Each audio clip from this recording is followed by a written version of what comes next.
Sister Annella Zervas was born in Moorhead, Minnesota on April 7, 1900.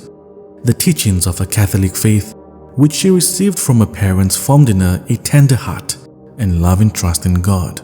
She was very devout in her daily prayers and was ever ready to serve others. At school, her behavior and diligence were exemplary.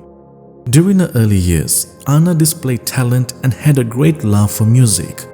When the day of her first Holy Communion approached, she took great pains in preparing her soul for it. The day of her first communion was a day full of joy for her, one of intense interior happiness. Anna attended the Sacred Heart Academy in Fargo, North Dakota.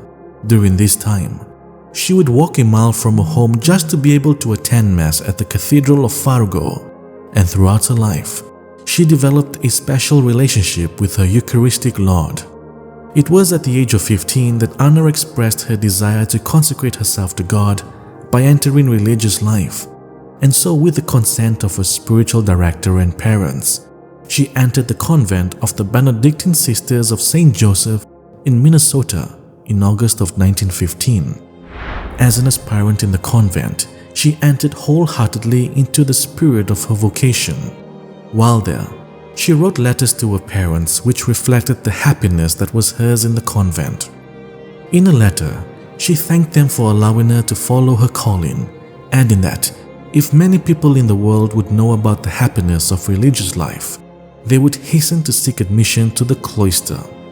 But while in the convent, God had many plans for this suffering soul.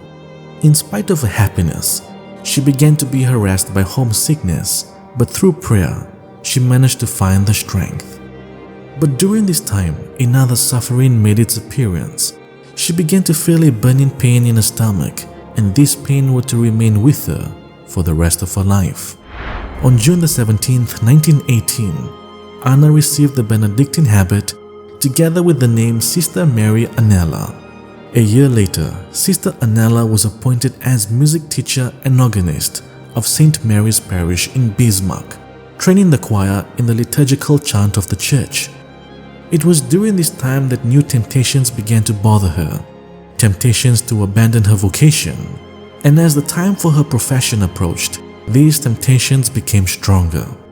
In July of 1922, Sister Annella pronounced her perpetual vows. From that day, all doubts concerning her vocation had completely vanished. She now belonged completely to Christ. Her joy was intense.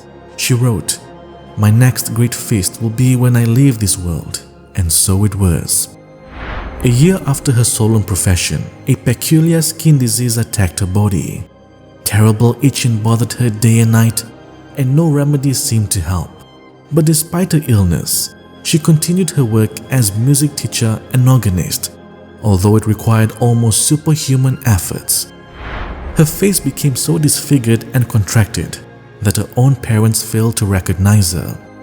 With all these sufferings, Sister Annella never complained and resigned herself completely to God's holy will. She bore all her pains cheerfully, that no soul who saw her would have thought that her body was overwhelmed with grief. She said, "O Jesus, send me more pain, but give me the strength to bear it." Boils began to form on her head, face, and hands, and they would often bleed. All efforts to try and alleviate the pain only seemed to increase them, and even the doctors deemed the ailment incurable. The pains became more intense, but the patient's cheerfulness remained the same. When she was told that God would bless her for suffering heroically, she said, "It is a blessing that I can suffer this. I could not do it if God did not give me the strength. I am happy now, in spite of my intense pain." Those who came to visit her were often moved to compassion at the sight they beheld. It was only evident that a superhuman strength could have enabled such a sweet little soul to endure so much suffering. There was once when things seemed to be getting a lot better for Sister Annella. But when she saw this happening, she prayed that God would not take this suffering away from her, but that He would send her more suffering, and so her sufferings increased even more this time. Her scalp had formed so much pus that it loosened and could be lifted up. Her skin peeled off in strips. Light greenish fluid oozed from the pores. The slightest move of body or limbs proved extremely painful to her. The fever, varying between 100 and 103 degrees, never left her. Her hearing was tormented by certain sounds that would re-echo in her ears and cause great annoyance. Sister Annella's mother had remained by her bedside throughout her great suffering. Whenever it seemed that her mother might feel discouraged over the hopeless outlook into the future, Sister Annella consoled and comforted her by saying, "Oh mother, you have done all you possibly could for me. There is no cure. It's God's holy will for me."